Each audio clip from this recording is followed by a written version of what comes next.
Yeah. How's it going, everyone? This is the Anime Man. Welcome back to another episode of the monthly Otaku Collection, the show that I do at the end of each month or the beginning of the next month, where I talk about all of the manga, anime, merch, and other cool announcements and stuff that I would like to introduce for this month. And of course, there is a monthly giveaway of a pretty awesome piece of merchandise, which a lot of you guys I think will really enjoy, so make sure to stick around until the end of the video for that. It is the month of November, which means two things. One, it is the end of the month, and two, at least here in Japan, it is cold as shit right now. I've busted out my lemon sweater.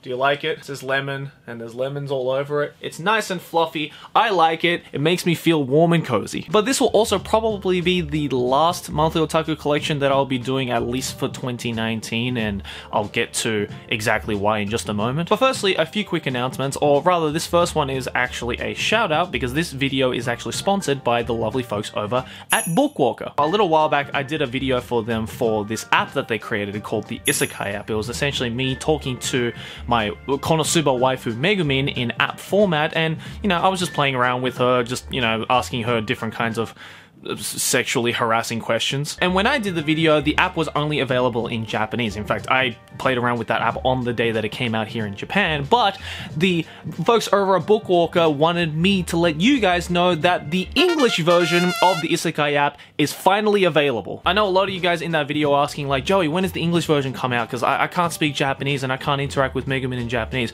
Well, have you know it, the English version is finally out, and I've left the link in the description below if you would like to download that on iOS or Android, whichever suits your fancy. It is a free app, of course. It has some DLC elements as well, which I explained all of that in my video. So if you'd like to check out the video as well, I'll leave the link to that as well in the description down below. And yeah, the folks over at Bookwalker really did a pretty good job with this app. They've just done a really good job with spreading the lovely world of manga and light novels over to you guys just in general. So if you'd like to support them and you'd like to support me, then you can use my coupon code TheAnimeMan over on the Bookwalker website to get $5 off your purchase. Every purchase using that coupon code helps your boy out, it helps Bookwalker out, it helps the manga and light novel industry out. Everybody fucking wins. So again, all of that information is in the description below, so definitely check it out. And the second piece of news is about a convention that I'll be attending in December. If you guys live on the east coast of the United States, then myself and Aki will be attending Holiday Matsuri in Orlando, Florida. It is during the second week of December, I believe, like around the 17th, I think. The dates and locations are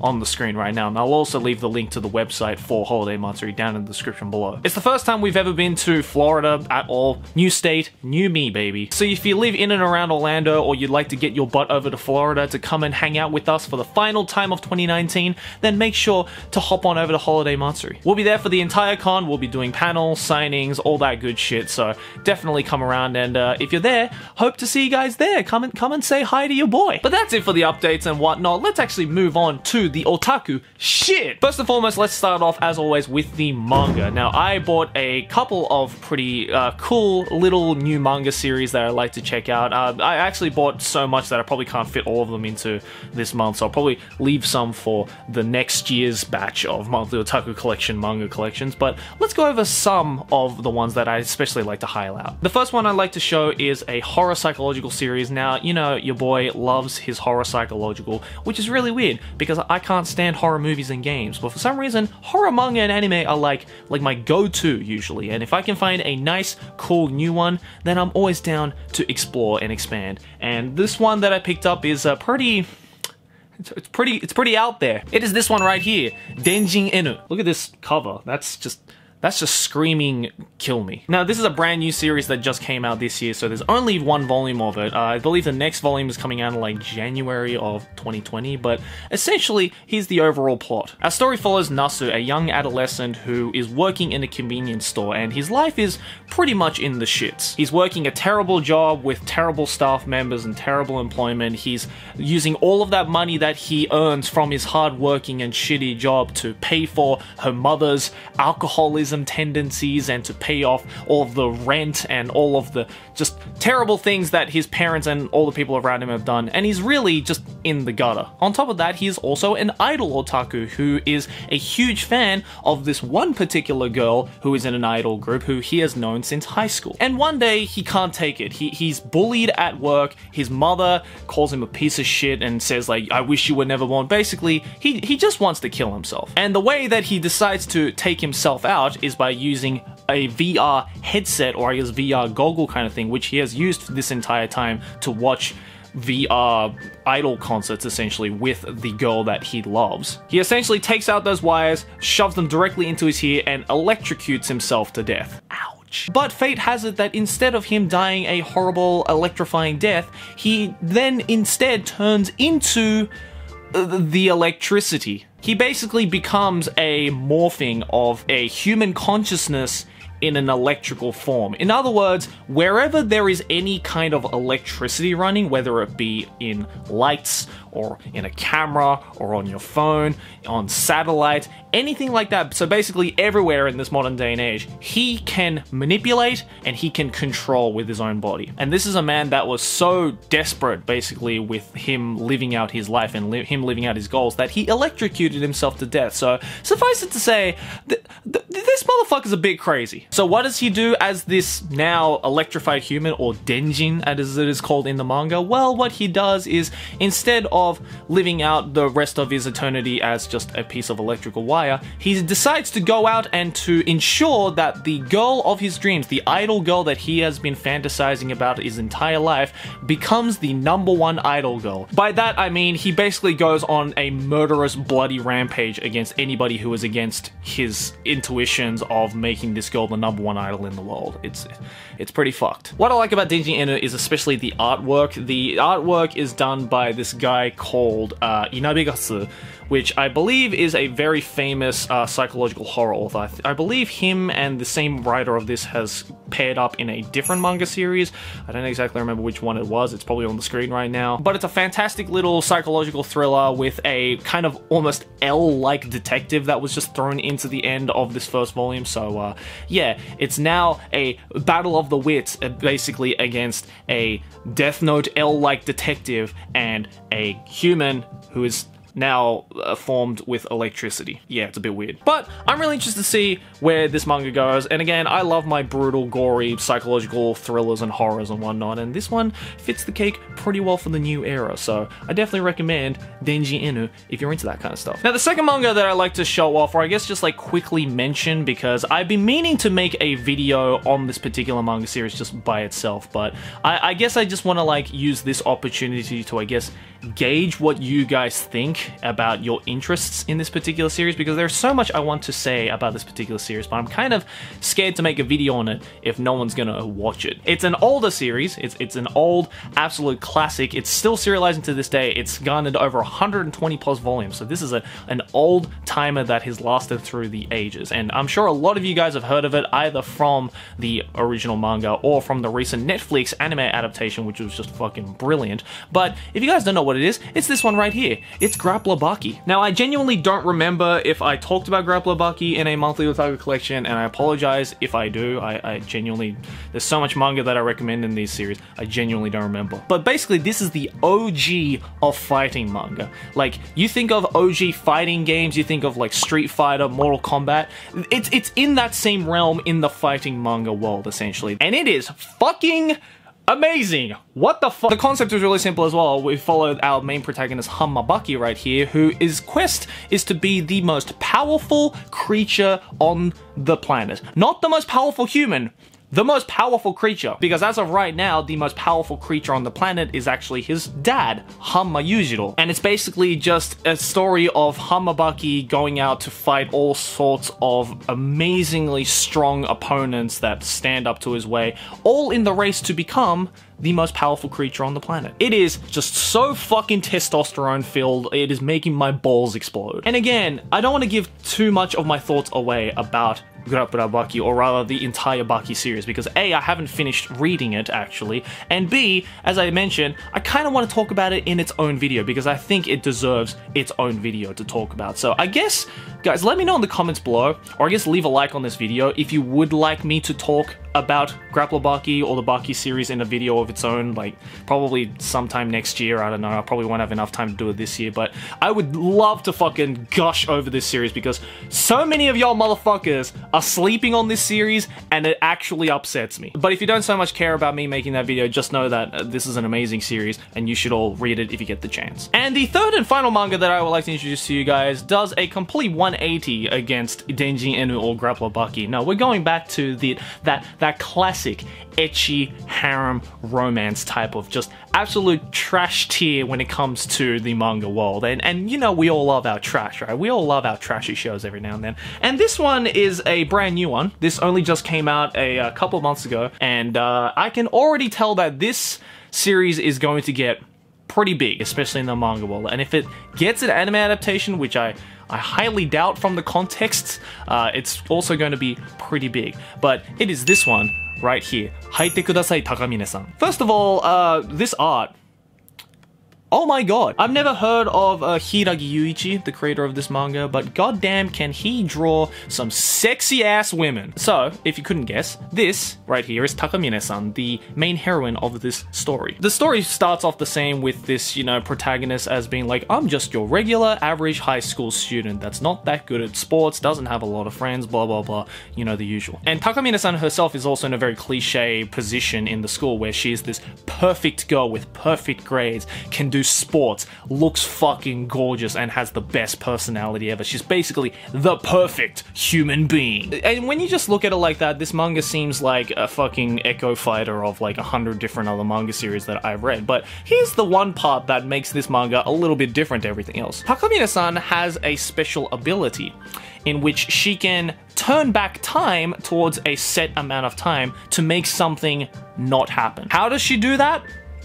By taking off a piece of her clothing. Not just any piece of clothing, but her bra or her underwear. See, we needed to get the ecchi element somewhere, and this manga just nails that shit on the head. So at the beginning of the manga, she gets a test returned to her. It says that she got 98%, but to Takamine-san, that's not good enough. She needs to be the best in the world. So what does she do? She takes off her underwear in the middle of the class and turns back time to before she got 98%, and instead turns reality into her getting 100%. Now, everybody else around her is not aware of the fact that she has this ability, but our main protagonist, Shirota-kun, accidentally witnesses Takamine-san's bare breasts, just by pure coincidence, because that's how it happens. And because of the fact that she saw her pure breasts, he is no longer trapped in this time-skipping parabola that Takamine-san creates by taking off a piece of her clothing. So now that Shirota-kun has figured out Takamine-san's secret abilities, Takamine-san instead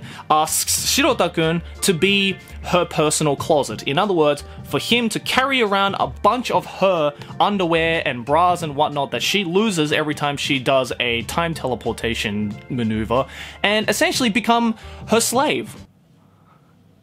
Because of course. Now, I say all of this sarcastically and facetiously, but this manga is actually really fucking entertaining, and I hate the fact that I think that way about it, because in the grand scale of things, this is a very trashy show about a hot girl taking off a piece of her fucking clothing to time teleport. Like, any sci-fi writer would be writhing in their graves just hearing that concept. But not only is the art absolutely fucking fantastic, but even just within this first volume, and again, this only just came out, so there's only one volume of this, even just within this first volume, the amount of character development of Takamine-san and Shirota-kun is pretty extraordinary, because they go from these rather 2D, very flat characters, just, you know, completely filling in their stereotypes of the greatest student versus the shittiest protagonist, to being these actually quite complex and deep characters. Like, the development between Takamine-san and Shirota-kun is actually quite interesting, because you slowly find out about their backstories, and especially their past relationships with one another when they were kids. But of course, I say all of that, and all I really care about is shit like that, because I am a dude who likes the titties. So yeah, you probably saw this series coming because I probably used it in the thumbnail of this video. It's a great manga though, and I'm genuinely looking forward to the second season of this. It's great, alright? Trash shows are sometimes really fucking good. But that's gonna do it for the manga. Now let's move on to the anime. And one anime that I would like to talk about specifically in this episode is actually an anime movie that I went to go see quite a while ago, like a couple of months ago, but I kind of reserved on talking about it for a little bit. And it is actually the Konosuba movie, the brand new Konosuba movie that came out. I love me my Konosuba, if you guys know. I've done a couple of videos on Konosuba. I interviewed the creator of Konosuba himself, Akatsuki Natsume sensei. I'll leave that in the description below if you're interested. And I went to go see the brand new Konosuba movie, and it's fucking great. There are so many people who are like, I didn't really think it was all that good, you know, compared to season 1, blah, blah, blah. I don't know what those people are talking about. I thought it was a fucking hilarious and such a fun movie. The best part about the Konosuba movie, in my opinion, is just how, again, how self-aware that entire show is and how self-aware those characters are. And the characters in the TV series as well, both seasons, were also very self-aware. But the movie is a completely different story. The jokes are wittier, the visual comedy is more pronounced and heavily, way better animated than the TV series is, so it just adds more to that effect. And I just love the dialogue. Like, I think I have a thing for dialogue-based movies, considering that some of my favorite movies of all time are Pulp Fiction and Trainspotting, which are like the cream of the crop when it comes to dialogue-based movies. But there's something about the dialogue exchanges between all the characters in the Konosuba movie especially just really tickled my funny bone, and I genuinely was laughing out loud several times in the cinemas while watching this movie, and it's fucking great. I loved it. It was so good. So yeah, that was basically just my quick review to say, go watch the Konosuba movie if you haven't. I don't know if it's out outside of Japan yet, but when it does come out, I definitely recommend it, especially if you loved the Konosuba TV series or the light novel series. And if you like to get started on the Konosuba series and you have no idea what it's about, then you can go over to Bookwalker and grab some of the light novels for Konosuba. I'll leave the link to that in the description below. Again, use my coupon code TheAnimeMan to get that $5 off discount. You feel me, my dog? And last but not least, let's talk about the merch. Now, I didn't really get a whole bunch of merch this month, but there is one piece of merch that I really like to share with you guys because, my god, I was so hard when I received this in the mail. For those of you who don't know, one of my favorite games of all time, and a game that I have actually been playing religiously for the past month, and I literally just finished today as of the recording of this video, is Persona 5. Now, I just finished Persona 5 The Royal, which is the new game that came out exactly a month ago. And I kid you not when I say that I was playing this game all month. Like, I couldn't get any work done. I was actually thankful that I finished the game today, because now I finally don't have a distraction from making content for you guys. And I thought to myself, I could just pre-order the game, you know, just get the game by itself, or I could spend an absurd amount of my money to pre-order the super limited Royal Straight Flush edition of the game. So that's exactly what I did. What you're seeing right now is the super limited edition Persona 5 The Royal Straight Flush edition. And first of all, look at this box. Oh my god. I love Atlas so much. Look at the fucking little Morgana right there, dog. God damn. But if you open up the box as such, it comes with a whole bunch of crap. First of all, there is a Royal Straight Flush Edition t-shirt, which is still actually in the box, and I'm not gonna show it because it's that limited. You get the original soundtrack to Persona 5 The Royal in this beautiful CD case, which, as you can see from the glistening of the plastic, I haven't opened yet. Obviously, it goes without saying that you also get a physical copy of the game, but you also get a lovely Persona 5 The Royal art book. How amazing is that? My boys, I was already impressed with that collection of stuff, but then I remembered there was one more thing that comes with the Persona 5 The Royal Straight Flush Edition, and it's this thing right here. My boys, can you smell what The Rock is cooking? This is an super limited edition A3 Royal Straight Flush print. It came with the frame. I didn't put this frame together. This whole thing came with the frame, and I mean, words cannot describe how hard my penis was when I saw this. I don't know if you can see it exactly, but it also comes with a little plaque here, and it's actually numbered. I have number 1134. Out of how many, I'm not too sure, but it doesn't really matter because holy shit, look how beautiful this thing is. I mean, I had a piece of wall just reserved for this thing right here, and I'm so glad that I did because this is one of the sexiest things that I've ever seen. I just love the aesthetics of Persona 5 so much, and when I saw this I was like, cocaine to the eyes, give it to me. Did this cost me a lot of money? Yes, absolutely. Was it worth the money though? Yes. Absolutely. But with that being said, guys, let's move on to the final part of every monthly otaku collection that a lot of you guys always look forward to at the end of every month, and that is, of course, the monthly giveaway brought to you guys by the lovely folks over at Tokyo Otaku Mode. Now, I told the folks over at Tokyo Otaku Mode this is probably going to be the last giveaway that I'm doing for 2019, as I'm going to be busy with the whole, holiday MatsuriCon in Florida at the end of December, so I probably won't be able to get a monthly otaku collection out in December. So I was like, we should make it something fucking extravagant. We should make it something that people will fucking piss their pants about. And they were like, say no more, my boy. We got you. And what they gave me was, boy. If you love your Fate series, you're gonna piss your pants with this one. Because it is this one right here. Oh my god. That's right, my boys. This is the Fate Grand Order 1:7 printed figure scale of MASH, everybody's favorite girl. And I mean, look at this beauty. Look how big it is, first of all. I'm pretty sure you can open this part up right here, like that. Ooh, man! My boys, look at that! Let's get a glimpse of this beauty outside of the box, shall we? Ooh. I mean, first of all, isn't that just the most pretty thing you have ever seen? Fate figurines have really been fucking pulling through these last couple of years, especially because of the success of Fate Grand Order, but this thing looks fucking badass. And the shield back here, ooh! The skirt and the arms are also customizable. You can have the arms without the armor plates, and you can have the skirt, oh, I guess the skirt part without this cloth and sword, but I decided to put them on because how do you not want to?